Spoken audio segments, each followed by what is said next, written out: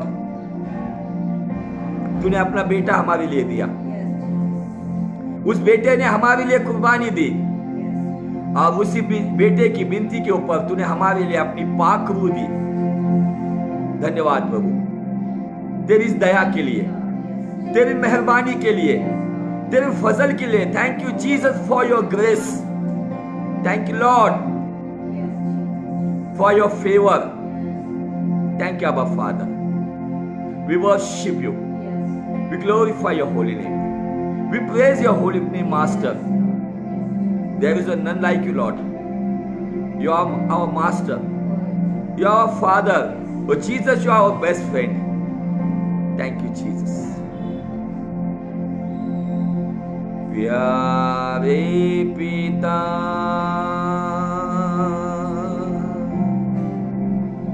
तूने हमसे इतना प्यार किया,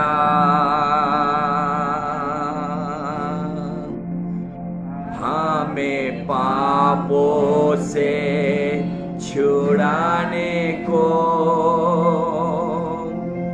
अपने बेटे को कुर्बान किया। प्यारे पिता, तूने हमसे इतना प्यार किया, हमें पापों से छुड़ाने को अपने बेटे को कुर्बान किया। हम गाए हो साना, तू राजाओं का है राजा, तेरी महिमा होवे सदा। तू है प्रभु हमारा खुदा, हम गाए हो साना, तू राजाओं का है राजा, तेरी महिमा होवे सदा। तू है प्रभु हमारा खुदा। यीशु मसीह तेरे जैसा है कोई नहीं। यस लॉर्ड, तेरे चरणों में झुके आसमान और महिमा गाए ज़मीन। यीशु मसीह तेरे जैसा है कोई नहीं, तेरे चरणों में झुके आसमान और महिमा गाए ज़मीन। हम गाए हो साना, तू राजाओं का है राजा, तेरी महिमा होवे सदा। तू है प्रभु हमारा खुदा। यीशु प्रभु हमारा खुदा। अब्बा पिता हमारा खुदा। पाक रूह हमारा खुदा। क्या दे सकता हूँ तुझे, क्या ला सकता हूँ, क्या दे सकता हूँ तुझे, क्या ला सकता हूँ। कहता तुझे बस शुक्रिया शुक्रिया शुक्रिया तेरा यीशु।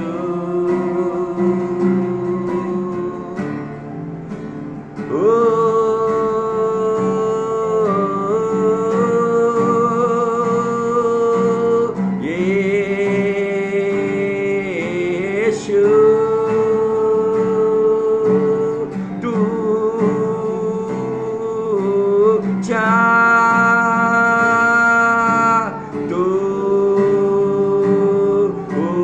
ऊंचा ऊंचा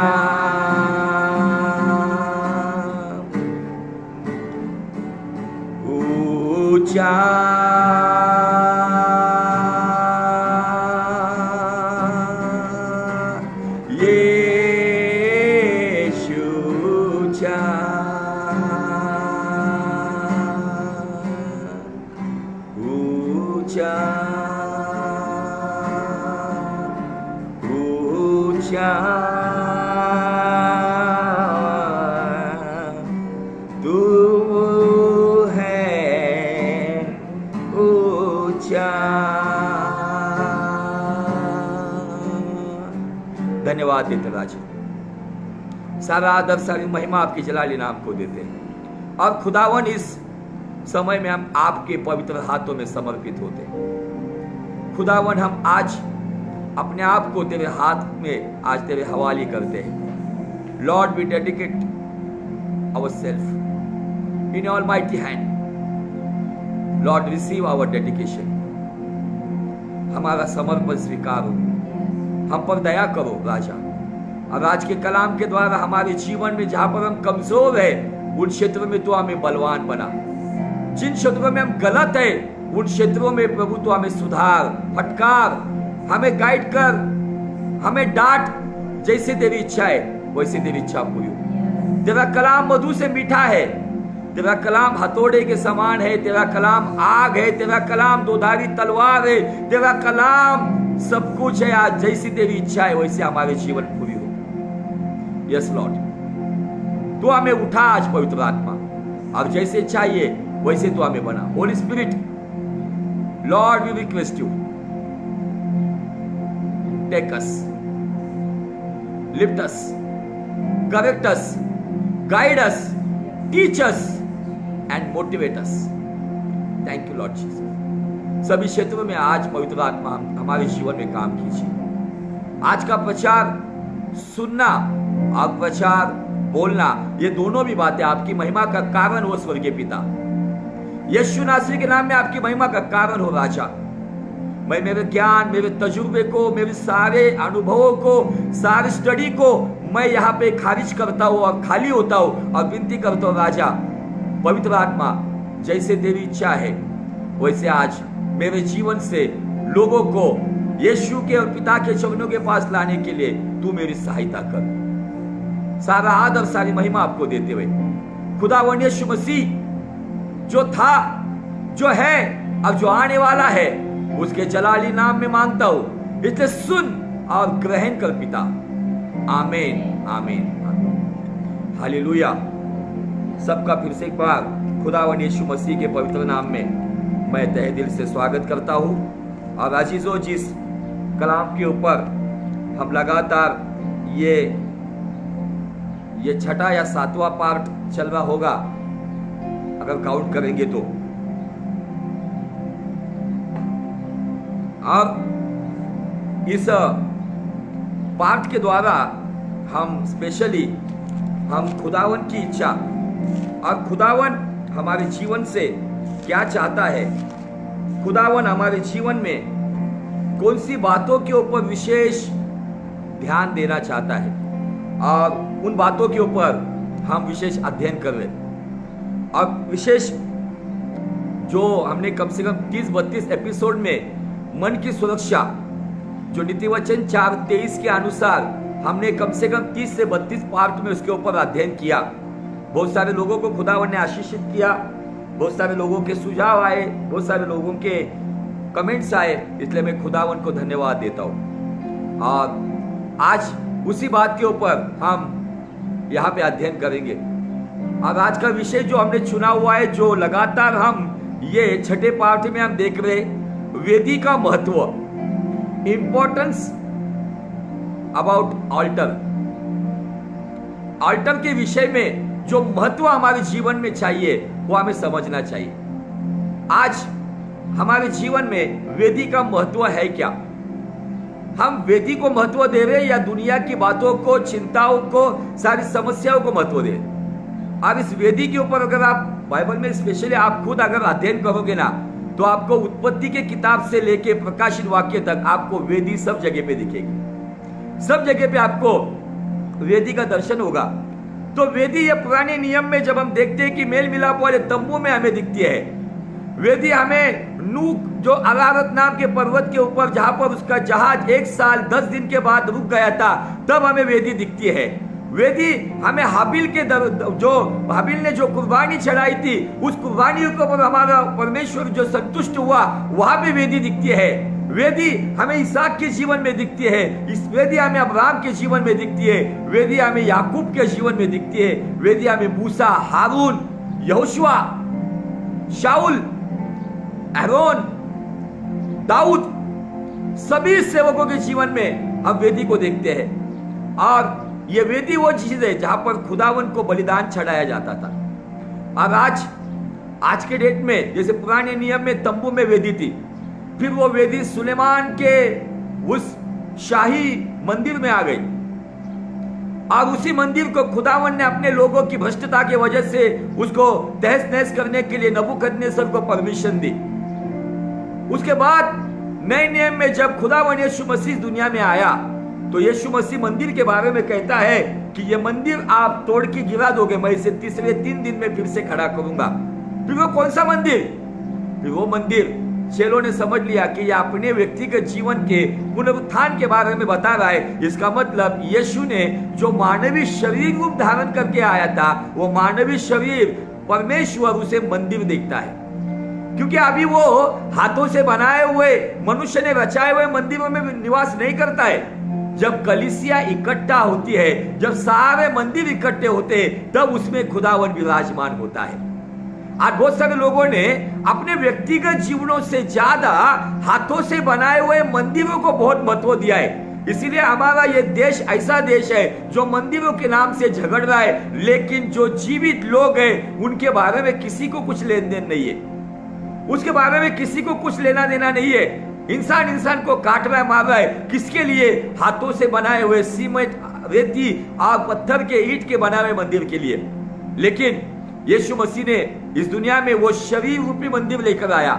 उस मंदिर को उसने तोड़ा सूली के ऊपर, और एक सामर्थी, एक महिमा का मंदिर के साथ वो खड़ा हो गया। अब वो पुनरुत्थान का अनुभव उसने सभी लोगों को दिया। अब वो पुनरुत्थान के भागीदार हम सब लोग हैं।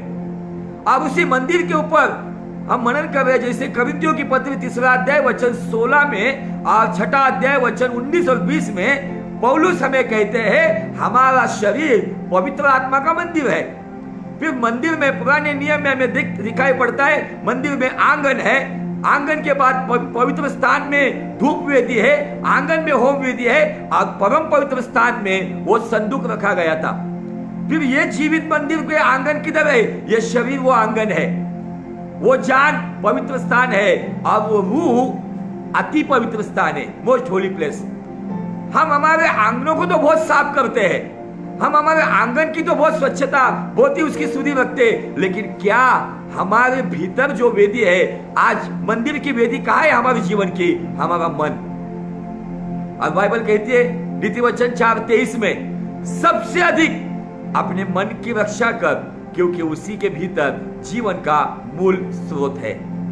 आज मनुष्य सभी बातों के बारे में सोच रहा है। आज सब जगह पर जिधर जाओ तिधर रोज हर एक व्यक्ति माँ बेटे को अलार्म के जैसे डांटती है, और आने के बाद कहती है हाथ धो ले, आने के बाद हाथ धो ले, इधर जाने के बाद हाथ धो ले, सैनिटाइज कर अपने हाथों को।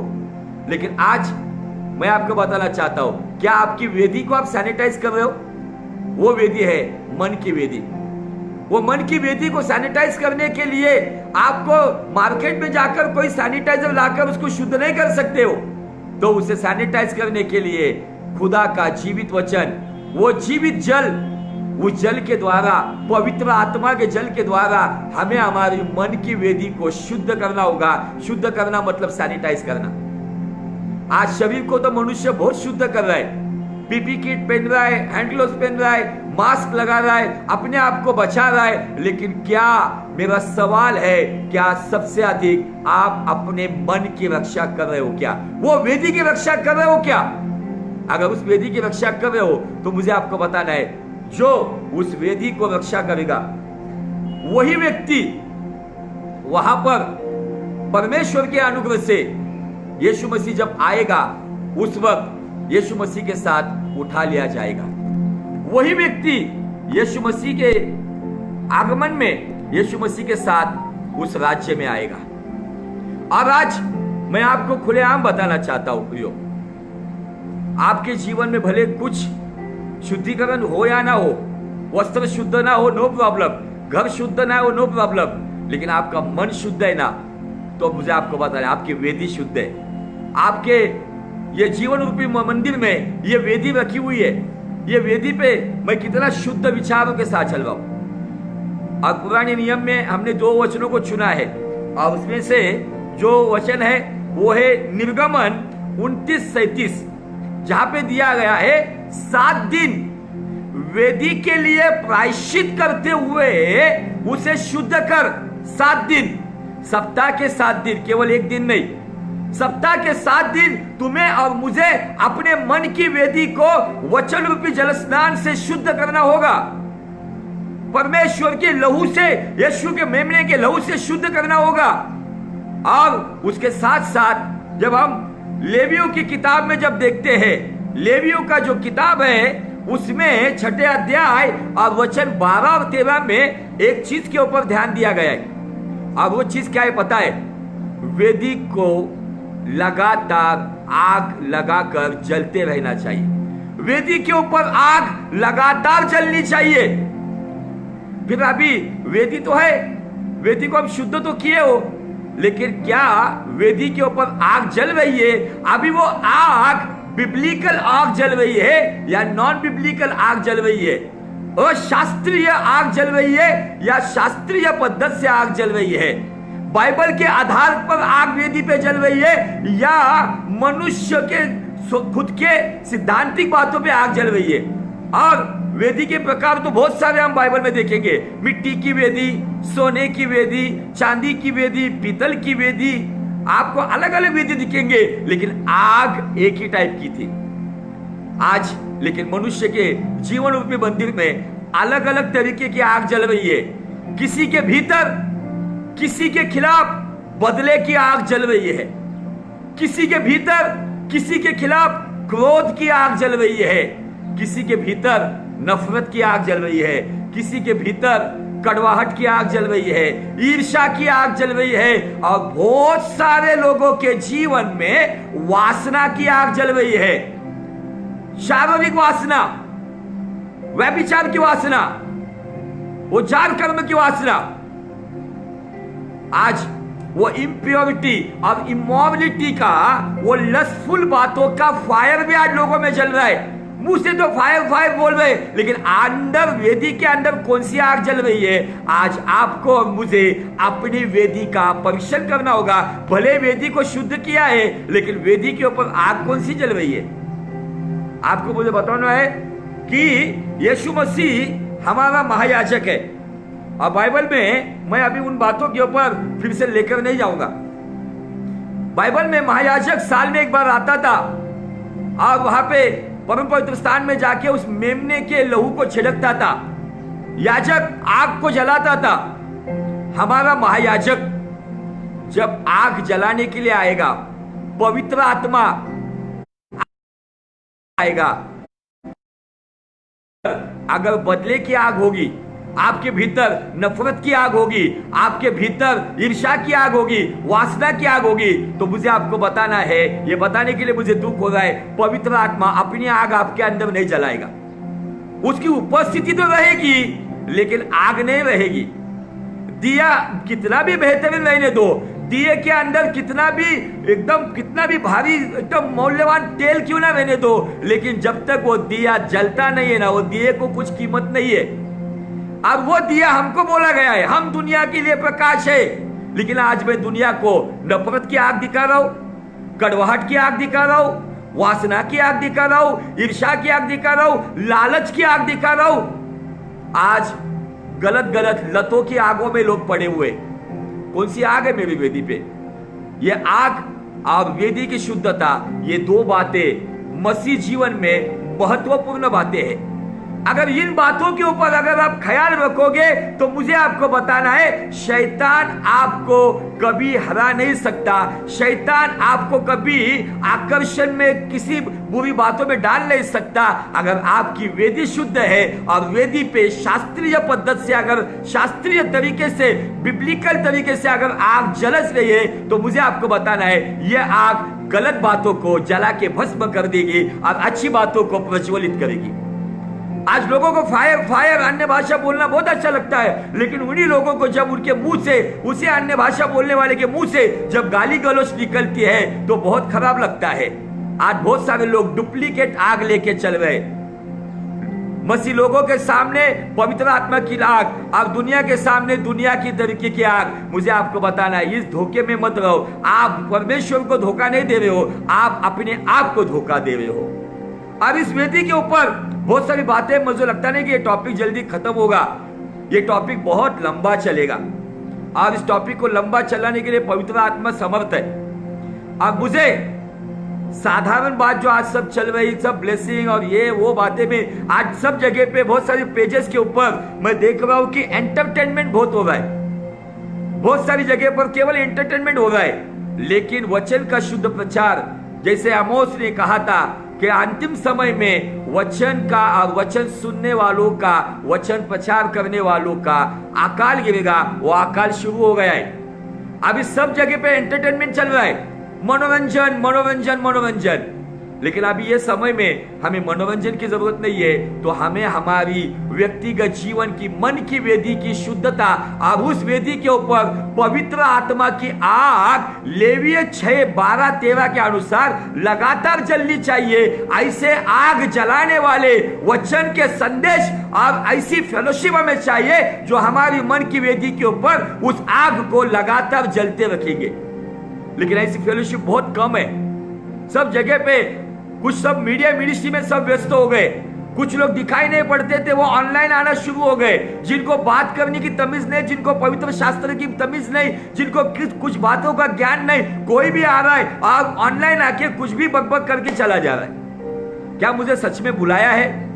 मेरे एक मित्र पास्टर है, जिनको मैं पिछले 3 साल से कह रहा हूं कि पास्टर जी आपके मैसेजेस बहुत जबरदस्त रहते हैं। मैं उनको मेरा गुरु भाई बोल के समझता हूँ और बहुत सारी बातों में वो मुझे सिखाते हैं। अगर मैं करेक्ट नहीं हूं तो मुझे डांटते हैं, अगर मैं सही हूं तो मुझे प्रोत्साहित भी करते हैं। लेकिन मैं उनको कितने सालों से कह रहा हूं कि पास्टर जी आप जैसा प्रचारक ऑनलाइन आना चाहिए, यूट्यूब पे आना चाहिए, ऐसे प्रचार चाहिए। उन्होंने क्या कहा पता है? पिछले 25 साल से वो पास्टर सेवकाई कर रहे हैं। वो कहते हैं पास्टर जी परमेश्वर ने आपको बुलाहट दी है ऑनलाइन आने के लिए, लेकिन मुझे अभी तक वो अगुवाई नहीं कर रहा है, इसीलिए मैं चुपचाप बैठा हूं। लेकिन मैं दुआ कर रहा हूं कि पास्टर जी आप जल्द से जल्द ऑनलाइन आ जाओ। और मुझे विश्वास है कि खुदावन अपने लोगों को, अपने लोगों के लिए अच्छी खाद्य देने वाले अच्छे चरवायों को जल्दी लेकर आएंगे। आज बहुत सारे चरवाहे हमें दिखते हैं, बहुत सारे प्रचारक दिखते हैं, बहुत सारे सेवक सेविका हमें ऑनलाइन दिखते हैं, लेकिन बहुत कम है जो शुद्ध प्रचार मनुष्य को सही रास्ते पर लेके आने वाले वचनों को प्रचार करते हैं। मैं यहाँ पर किसी का न्याय करने नहीं बैठा हूँ, लेकिन आज मैं देखता हूँ आज जो चाहिए वो देने के बजाय आज सभी जगह पर, सब जगह पर म्यूजिकल बातें, बहुत सारी बातें आज ऑनलाइन पे आ रही है, लेकिन बिब्लिकल बातें बहुत कम हो रही है। मुझे बताना है लोगों, आज बहुत सारे प्रॉफिट्स आ रहे हैं, फिर से उन्होंने अपना दुकान चालू कर दिया है। ऑनलाइन आकर 1 घंटा वो लोगों का एंटरटेनमेंट करते हैं, हर एक व्यक्ति को नाम को लेकर उसको जो मन में आ रहा है वो भविष्यवाणी कर रहा है। अब लोग भी 1 घंटा वो वचन सुनने में इंटरेस्टेड नहीं है, लेकिन 1 घंटा उस प्रॉफिट की ऑनलाइन वीडियो के ऊपर वहां पे amen hallelujah praise the Lord को कमेंट कर रहे हैं, लेकिन वो प्रॉफिट कोई भी वचन को प्रचार नहीं कर रहा है। वो केवल मनुष्य को संतुष्ट करने वाली मीठी मीठी बातें कर रहा है। वो किसी को हिदायत नहीं दे रहा है, वो किसी को डांट नहीं रहा है, वो किसी को अपने पापों के बारे में बता नहीं रहा है। इसका मतलब वो प्रॉफिट दुनिया का है, मसीह का नहीं है। दुनिया में अगर प्रॉफिट को देखेंगे बहुत ऐसे कम प्रॉफिट है जो करेक्शन करते हैं, जो गलत बातों के ऊपर उंगली रखते हैं। नाथान नाम का जो भविष्यवक्ता था, जो दाऊद राजा होने के बारे में उसको डरा नहीं, दाऊद की गलती उसके मुंह पर जाके बताया। कहा गया ऐसे प्रॉफिट जो गलतियां बता रहे हैं और सुधार रहे हैं, और नाथान की बात को देखकर दाऊद सुधर गया। हालेलुया। आज इन बातों के ऊपर बहुत सारी बोलने की बातें हैं, लेकिन मेरा समय यहाँ पर खत्म हो जाएगा। और आज हम स्पेशली जिस बात के ऊपर हम मनन कर रहे हैं, अब्राहम की वेदी। अब्राहम के जीवन में, इब्राहिम के जीवन में 5 प्रकार की वेदी थी। अब वो पहली वेदी जहां पर उत्पत्ति 12:6 में उसने एक वेदी को बनाया, वो जगह थी शकेम। शकेम में उसने वेदी बनाया। वहां पे दिया गया जहां पर यहोवा ने इब्राहिम को दर्शन दिया, उस शकेम में उसने पहली वेदी बनाया, दर्शन की वेदी। आगे जाकर बेथेल और ऐ कहने वाले दक्षिण भाग में जो भाग है, वहां के बीचों बीच बेथेल और ऐ शहर के बीच में अब्राहम ने वहां पे दूसरी वेदी बनाई। वहां पे उसने प्रार्थना की। यह अब्राहम की दूसरी वेदी थी। उसके बाद वही अब्राहम, जब हम देखते हैं कि जब लूत से अलग हो गया, लूत उसको छोड़ के चला गया, परमेश्वर ने कहा अब्राहम मैं कहता हूं जगह पे चल। अब बाइबल कहती है कि उसने बेथेल और ऐ के बीच में जो तंबू था उसको उखाड़ा और उत्पत्ति 13:18 में बाइबल कहता है कि अब्राहम ने हेब्रोन में एक वेदी बनाई। हेब्रोन का मतलब है खुदा की दोस्ती, बेथेल का मतलब है खुदा की उपस्थिति, और शेकेम जहां पे दर्शन हमें दिखता है। दर्शन की वेदी रखो, प्रार्थना की वेदी रखो, और प्रार्थना के साथ साथ खुदा की गहरी दोस्ती की वेदी बनाओ। हेब्रोन में अब्राहम ने यह तीसरी वेदी बनाई थी। और जैसे हेब्रोन में इस्माइल का वहां पे जन्म हुआ, हम देखते वहां पर ही हम देखते हैं कि लूत का पतन हुआ। लूत के द्वारा लूत जो शहर में था, सदोम और गमोरा का नाश हो गया। उसके बाद एक अकाल हो गया। उसके बाद जब हम देखते हैं कि जब अब्राहम जब आगे निकला, तब वो आया बेरशेबा में। और बेरशेबा में वहां पर अबीमेलेक की पूरी कथा मैंने बताना चाहता हूं, आप पढ़ सकते हो। वो हमें 20 और 21 अध्याय में हमें वो सब मिलेगा। लेकिन 21 अध्याय का 33 वचन में, उत्पत्ति 21:33, जेनेसिस चैप्टर 21 एंड वर्स 33, वहां पे बाइबल कहता है अब्राहम ने बेरशेबा के जंगल में झाऊ का एक पेड़ लगाया और वहां पे उसने अपने सनातन ईश्वर की दुआ की।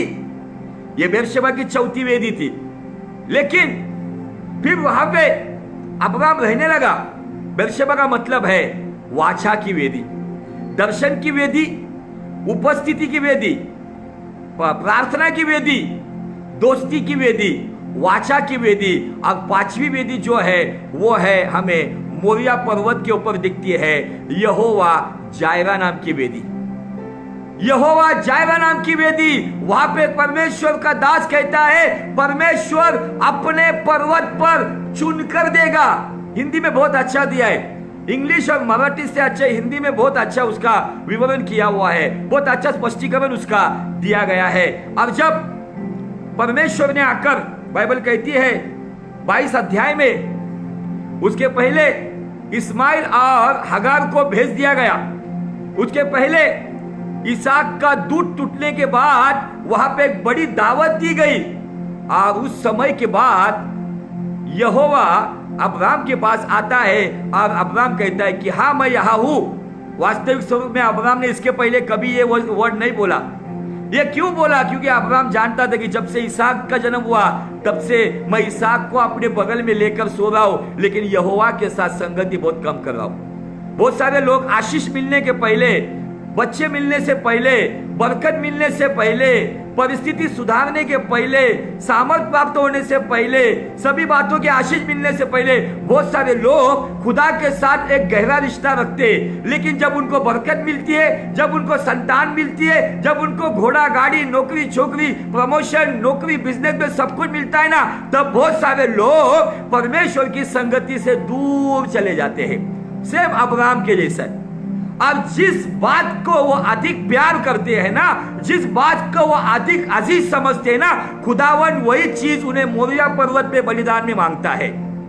और जब यहोवा ने अब्राहम को दर्शन दिया और अब्राहम को कहा, हे अब्राहम मैं दिखाता हूं, उस पर्वत पे चल और तेरे इकलौते पुत्र का बलिदान कर।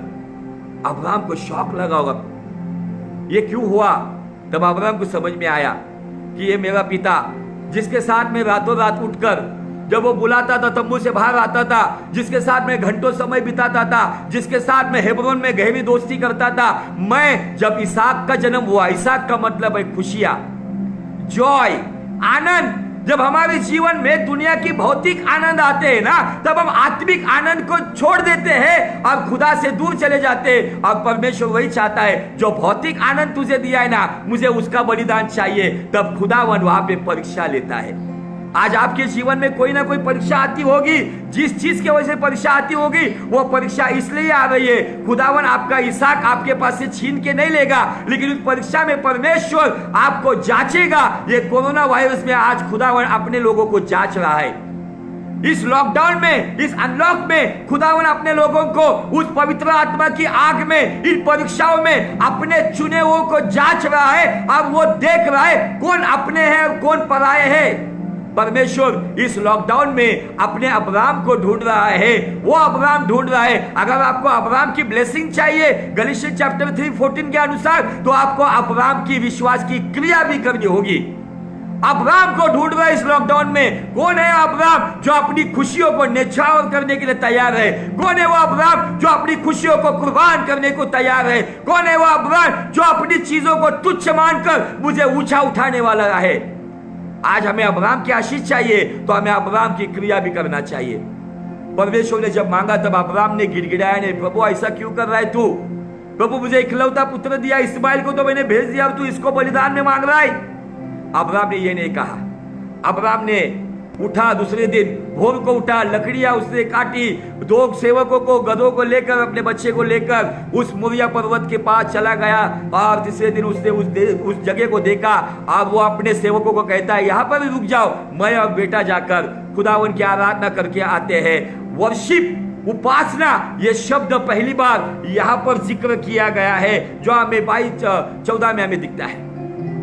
यहां पर वर्शिप का जिक्र पहली बार क्या है? वर्शिप का मतलब क्या है? वर्शिप का मतलब केवल अच्छा म्यूजिक बजाना और केवल अच्छे गले से गाना नहीं है। तो वर्शिप का मतलब है अपने जीवन का जो भी बेहतरीन है ना, वो खुदा को कुर्बान कर दो। ये वर्शिप का मतलब है।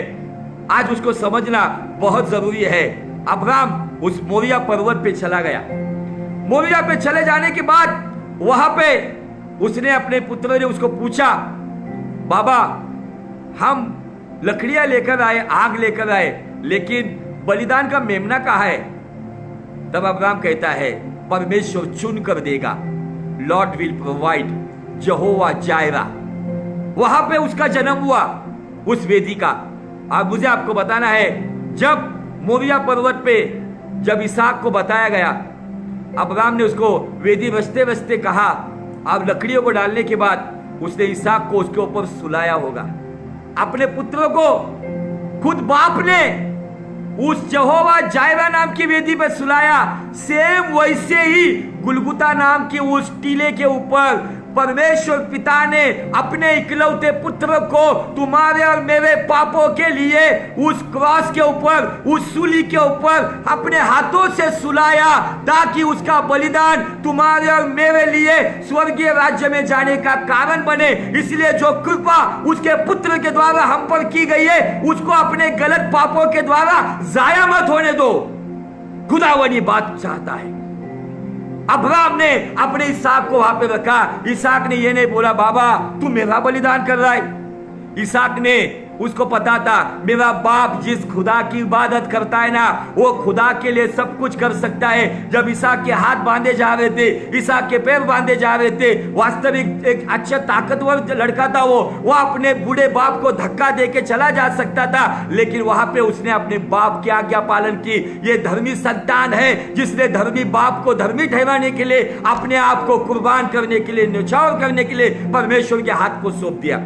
वो वेदी जो यहोवा जायरा नाम की वेदी, वहां पे इसहाक का बलिदान परमेश्वर के लिए लेकर आया, लेकिन परमेश्वर ने वो बलिदान लिया नहीं। वहां पे परमेश्वर ने अब्राहम को एक मेमना दिया, उस मेमने को उसने उस बलिदान पे चढ़ाया और उस वेदी को नाम दिया। उस वेदी के नाम का और उसका स्पष्टीकरण हम आज देखेंगे। उत्पत्ति का 22 अध्याय और वचन 9। Thank you Jesus. उत्पत्ति का 22 अध्याय वचन 14। अब्राहम ने उस स्थान का यहोवा यीरे, मतलब उसका मतलब भी बताया गया है, रखा। इसके अनुसार आज तक भी कहा जाता है यहोवा के पहाड़ पर उपाय किया जाएगा। हिंदी में बहुत मस्त उसका भाषांतर है। यहोवा के पहाड़ पर 2020 साल पहले सारी मानव जाति के लिए, सारी इंसानियत के लिए यहोवा ने अपने इकलौते पुत्र का उस क्रॉस के ऊपर, उस सूली कहलाने वाली वेदी के ऊपर उसने सारे जहां के लिए अपने पुत्र को बलिदान देकर उसी पहाड़ी के ऊपर सारे लोगों के लिए, सारे धर्म जातियों के लिए अपने इकलौते पुत्र का बलिदान देके उसके लहू के द्वारा, उसके बलिदान के द्वारा, उद्धार के द्वारा, स्वर्गीय राज्य में आने के द्वारा उसी पहाड़ी के ऊपर यहोवा ने अपने पुत्र का उपाय किया। हालेलुया।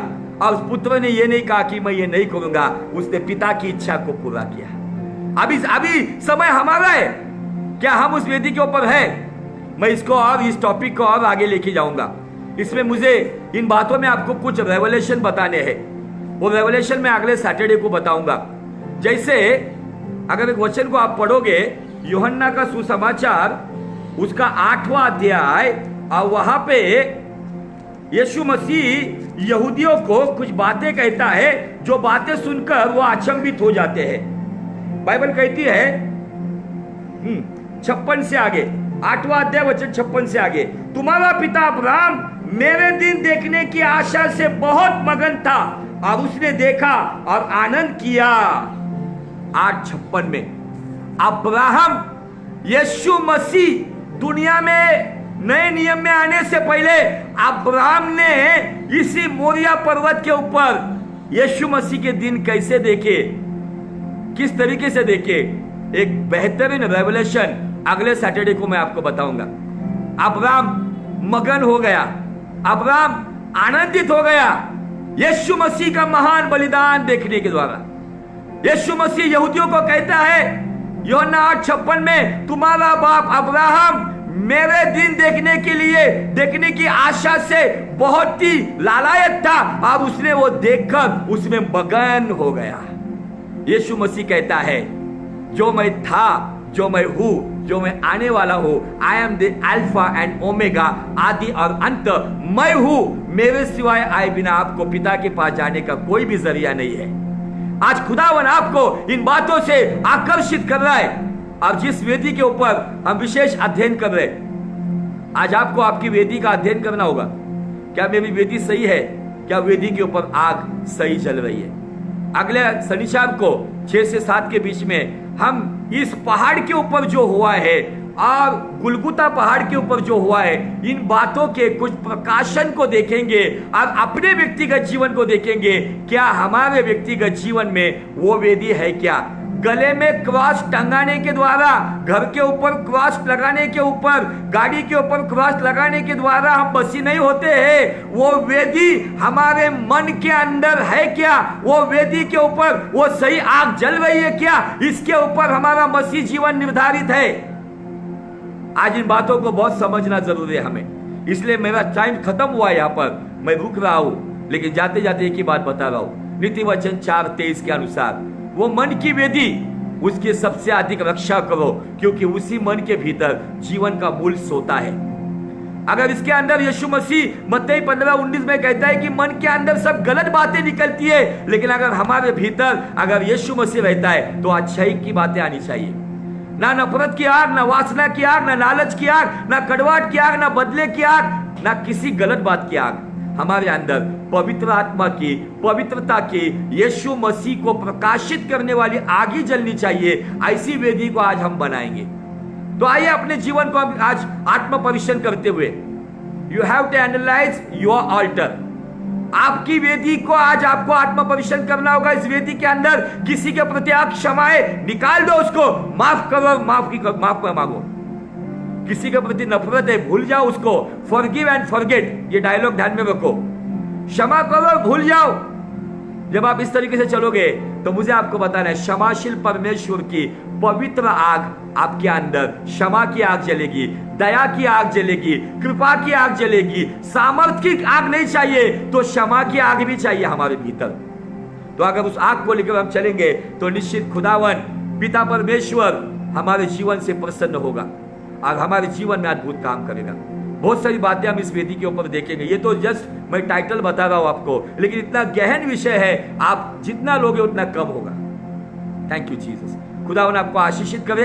अब इस आपके जीवन की वेदी को, ये 5वीं वेदी अब्राहम की है, इसे बलिदान की वेदी, ऑल्टर ऑफ सैक्रिफाइस, खुद के व्यक्तिगत जीवन के बलिदान की वेदी है। मसीह जीवन बलिदान करना सिखाता है। मसीह जीवन बलिदान लेता नहीं, मसीह जीवन बलिदान करता है। एक समर्पित जीवन जीने के लिए पवित्र आत्मा आपकी सहायता करे। आप इस वचन में खुदावन आपको बनाए रखे और आपके मन को शुद्ध और पवित्र करते हुए पवित्र आत्मा की आग हमेशा आपके मन की वेदी में जलते रहे और उस आग के द्वारा बहुत सारे लोग आपके द्वारा प्रभु के राज्य में आए। प्रभु आपको आशीषित करे। मिलेंगे अगले सैटरडे को 6 से 7 के बीच में। अगर आपको ये संदेश अच्छा लगा है तो इस संदेश को आप ज्यादा से ज्यादा लोगों तक शेयर कर सकते हो। God bless you. Good night.